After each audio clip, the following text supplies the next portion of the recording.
Tá gravando? Tá gravando? É claro que estamos gravando, sexto ano. Bem-vindos a mais uma videoaula de ciências. Lembrando aí que nós estamos fazendo um tour pelo nosso corpo, estamos estudando aí a estrutura do nosso organismo e na aula de hoje não vai ser diferente. Então, o assunto da nossa aula de hoje é sistema locomotor. A gente vai aprender qual é a importância, de que forma, será que existem doenças que podem prejudicar a nossa locomoção? Será que existem enfermidades que podem prejudicar esse sistema? Isso e outras perguntas, sexto ano, nós vamos aprender na videoaula de hoje. Então, foca na aula, esquece o papagaio, esquece qualquer outra coisa que possam distraí-los durante a nossa videoaula. Foco, foco. Esse momento que a gente está passando aí está bem pertinho de acabar. Logo, logo a gente vai estar aí de forma presencial nas nossas aulas. Eu estou torcendo por isso, estou me precavendo para realmente manter a minha saúde. Espero que vocês também estejam fazendo isso, para que logo, logo nós possamos estar juntinhos novamente, tá certo? Então, vamos deixar de conversa e vamos aí para a explicação do conteúdo de hoje. Então, com certeza, vocês já devem ter ouvido falar que depois de aprendermos a andar de bicicleta, a gente nunca mais esquece. Na verdade, movimentos como o que realizamos para manter uma bicicleta em movimento e em equilíbrio, ao serem aprendidos, criam uma memória motora. Então, executamos a atividade como se fosse automática, de tão familiarizados que estamos com ela. Talvez você não lembre, mas aprender a andar lhe custou alguns tombos, até que essa ação ficasse espontânea e quase que inconsciente. Daí que quando passamos muito tempo sem praticar e pegamos uma bicicleta novamente, essa memória é rapidamente resgatada, turma. É como se reaprendêssemos de forma quase que instantânea. O fato é que nosso corpo não para. Mesmo se estamos sentados ou em repouso, nossa vida implica movimento. O alimento se move no interior do nosso corpo para que possa se transformar em nutrientes. O ar que respiramos está sempre em movimento. O nosso sangue não para de circular. Além disso, as tarefas que realizamos no nosso dia a dia exigem movimentos do nosso corpo, desde os mais simples aos mais complexos. Ficamos de pé, andamos, subimos escadas, corremos, penteamos os cabelos, escrevemos, e de tão automático que tudo isso nos parece, não nos damos conta de que há um sistema trabalhando de forma coordenada para que isso aconteça. E esse, turma, é justamente o sistema que vai ser estudado hoje, o sistema locomotor. O sistema locomotor compreende a ação de dois grupos muito importantes para a manutenção das nossas funções vitais. O sistema muscular, que compreende os músculos, e o sistema esquelético, que compreende os ossos. Quando estudamos os tecidos, podemos compreender que ossos e músculos são formados de tecidos dos tipos conjuntivo e muscular, que cumprem funções como sustentar e movimentar o nosso corpo, respectivamente. Agora, vamos compreender como esses sistemas atuam de forma coordenada, permitindo ao nosso corpo realizar movimentos incríveis. Então, vamos lá. Sistema muscular. Nosso corpo, os músculos estão sempre envolvidos na movimentação, locomoção ou no funcionamento dos órgãos, recebendo os comandos do sistema nervoso para realizar essas ações. Eles são constituídos de fibras musculares, também conhecidas por miócitos, que, por sua vez, formam 3 variedades de tecidos musculares que começamos a estudar lá no nosso capítulo 7. Olha só, turma, como o tempo passa, já estamos aí no capítulo 12. Então, esses tecidos foram o tecido muscular, estriado esquelético, o tecido muscular estriado cardíaco e o tecido muscular não estriado ou liso. Como vimos, o tecido muscular possui em suas células estruturas responsáveis pelos movimentos. Dentro da fibra muscular estão as miofibrilas, proteínas responsáveis pela contração muscular, que são a actina e a miosina. A actina, fibra proteica mais fina que desliza sobre a miosina no movimento da contração muscular. Já a miosina é a fibra proteica mais espessa que a actina. Vamos aí falar agora um pouquinho sobre o músculo estriado esquelético. No corpo humano, os músculos estriados esqueléticos são aqueles que apresentam maior distribuição.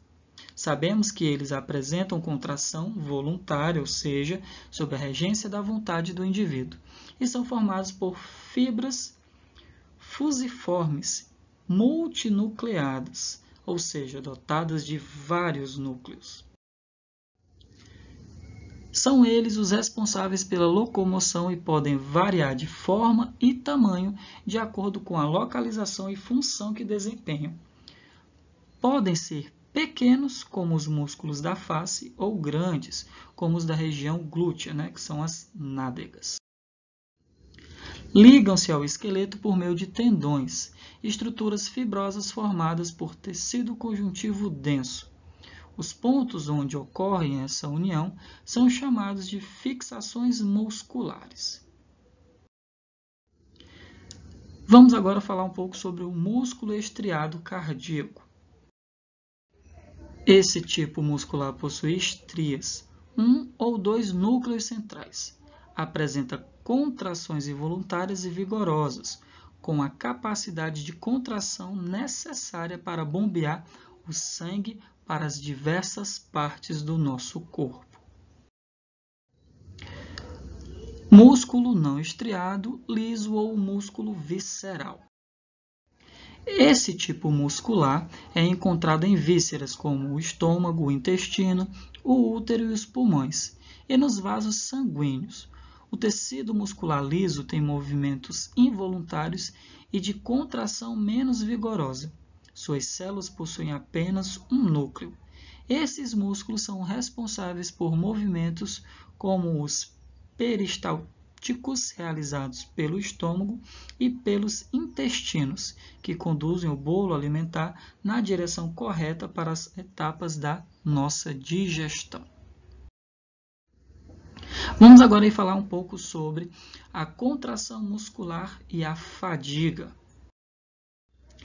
A contração muscular é resultante de um conjunto de eventos que culminam no deslizamento da actina sobre a miosina.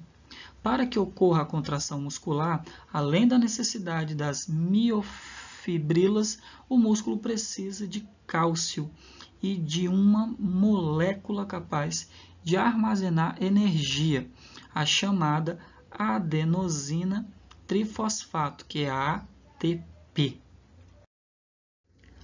Já a fadiga muscular ocorre quando o músculo é trabalhado e não recebe oxigênio suficiente para suprir as necessidades da fibra muscular. O músculo necessita de oxigênio para realizar a respiração aeróbica e, assim, produzir energia. Com a falta desse gás, a fibra muscular passa a produzir energia por meio do processo de fermentação lática, que ocorre na ausência do oxigênio. Quando isso acontece, além de energia, produz-se ácido lático que provoca dor e cansaço muscular. Após alguns dias, essa sensação passa porque esse composto é eliminado pelo nosso organismo. Vamos agora falar sobre o sistema esquelético. Como vimos, nossos músculos são responsáveis por receber estímulos do sistema nervoso e convertê-los em movimentos. Mas será que você já se perguntou o que dá sustentação ao nosso corpo? Como estudamos anteriormente, os ossos são feitos de um tipo de tecido conjuntivo que possui uma matriz intercelular formada por fibras e sais minerais, o que confere rigidez e resistência aos nossos ossos. Isso propicia a sustentação do nosso corpo e proteção dos nossos órgãos. Além disso, turma, os ossos atuam juntamente aos nossos músculos como uma espécie de alavanca. O esqueleto humano é formado por vários ossos e por estruturas ligadas a eles. Essas estruturas destacam-se as cartilagens, tecido esbranquiçado, duro e elástico, e os ligamentos, que são estruturas constituídas de tecido conjuntivo fibroso que liga um osso ao outro. Nossos ossos são estruturas rígidas que, unidas por meio das juntas ou articulações, formam o nosso esqueleto. Eles formam uma espécie de armadura com funções diversas. Dentre essas funções, nós poderíamos destacar sustentação corporal, proteção de órgãos vitais como coração, pulmões, cérebro, reserva de cálcio e produção de elementos sanguíneos como hemácias, leucócitos e plaquetas. Falando um pouco sobre as articulações, elas são regiões de encontro entre duas ou mais extremidades ósseas. É muito comum, ao imaginarmos articulações como joelho e cotovelo, associarmos o movimento do corpo, mas nem todas são assim. Então, classificamos as articulações em função da sua capacidade de apresentar ou não movimento. Temos aí as móveis.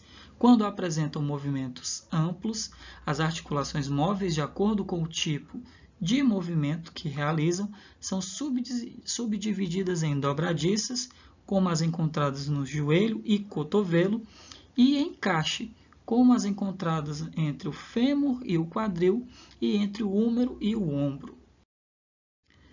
Temos aí as semimóveis, quando apresentam movimentos limitados. Nessas articulações semimóveis, elas são encontradas aí entre as vértebras da nossa coluna. E temos as imóveis, que não apresentam movimento, que são chamadas também de suturas. E aí a gente poderia destacar os ossos do nosso crânio. O esqueleto humano é dividido em duas partes, esqueleto axial e esqueleto apendicular. O esqueleto axial é formado pelos ossos da caixa craniana, da caixa torácica e da coluna vertebral, ao passo que o esqueleto apendicular é constituído pelos ossos de membros superiores, membros inferiores e a cintura escapular e pélvica. Então, falando mais um pouco aí do esqueleto axial, é aquele que apresenta o principal eixo de sustentação do nosso corpo. Vamos conhecer agora alguns de seus principais componentes. A cabeça do corpo humano é formada pelo crânio, no qual se localiza o encéfalo, e pela face, região anterior do crânio. Na cabeça existem 14 ossos no crânio e 14 ossos na face, distribuídos aí de acordo com o que vocês observam aí na nossa tabela ao lado. Lembrando, turma, que essa tabela também está no livro de vocês. E como eu sei que vocês acompanham as nossas videoaulas com o livro, eu não vou precisar citar página, não é mesmo? O tronco é a parte do corpo formada pela coluna vertebral, que é formada aí por 33 vértebras. As costelas e o osso externo. Na coluna vertebral, entre uma vértebra e outra, existe um disco cartilaginoso que diminui o atrito entre elas. Esses discos podem sofrer um achatamento ou desgaste devido a problemas de postura e muitas vezes ao sobrepeso do corpo. Com isso, parte deles é projetada por entre orifícios vertebrais, o que pode comprimir alguns nervos, causando um quadro doloroso chamado de hérnia de disco. Turma, e dói muito. A coluna vertebral ela é dividida em 5 regiões. Região cervical, com 7 vértebras. Região torácica, com 12 vértebras. E aí vocês estão acompanhando com a imagem ao lado. Região lombar, com 5 vértebras. Região sacral, com 5 vértebras soldadas. E região coccígea, com 4 vértebras também soldadas. Completando o esqueleto axial, temos a caixa torácica, formada por 12 pares de ossos longos, recurvados e achatados, que nós chamamos aí de costelas, que sustentam as laterais do corpo dos vertebrados, protegendo seus órgãos internos. Articulam-se na região anterior com o osso externo e na posterior com as vértebras. Ligada à caixa torácica, existe uma musculatura responsável pelos movimentos respiratórios, que são os músculos intercostais, que se inserem entre as costelas e o diafragma. Medula óssea, uma fábrica no interior dos ossos. Vimos anteriormente que, além de fornecer sustentação e proteção, os ossos também são responsáveis por fabricar alguns elementos sanguíneos. Isso acontece porque na porção interna dos ossos temos a medula óssea, uma verdadeira fábrica de células imprescindíveis à nossa sobrevivência.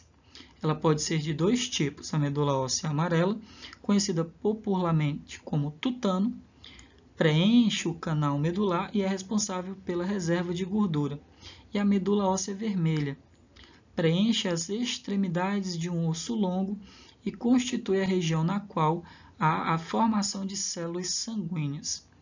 O tecido encarregado dessa produção é o chamado tecido hemocitopoético, que nós já falamos sobre ele.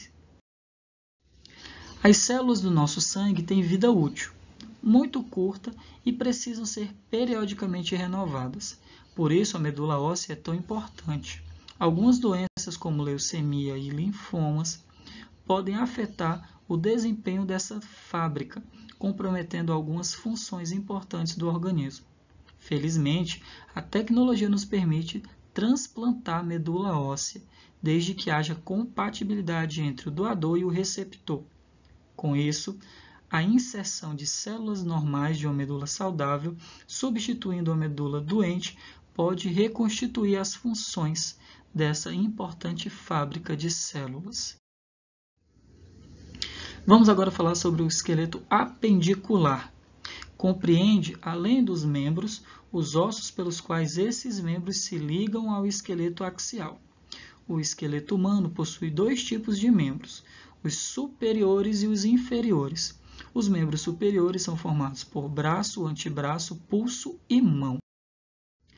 Então, olha só, vamos aí a alguns ossos dos membros superiores. No nosso braço nós temos o húmero, no antebraço nós temos o rádio e a una, no pulso nós temos os carpos e na mão nós temos os metacarpos e as falanges. Os membros inferiores são formados por coxa, perna, tornozelo e pé. Na nossa coxa nós temos o osso chamado fêmur, o maior osso do corpo humano. Na nossa perna nós temos a tíbia, no tornozelo nós temos os tarsos, na planta do pé os metatarsos e os dedos dos pés seriam aí as nossas falanges. Convém lembrar que os membros superiores se ligam ao esqueleto por meio da cintura escapular, formada pela clavícula e pela escápula, além de numerosos ligamentos. Os membros inferiores fazem o mesmo por meio da cintura pélvica, que é formada pela união da pelve óssea, constituída pelos ossos ilíneo, isquio e pubis, a região sacral da coluna vertebral. Ligamentos e articulações variadas estão envolvidas nessa formação linda da nossa estrutura. Então, turma, estamos aí finalizando mais uma videoaula. A atividade desta semana é o TD de número 30. Não esqueçam aí da importância da resolução e devolução desses TDs no prazo correto, ok, turma? Forte abraço, foco nos estudos e até a próxima.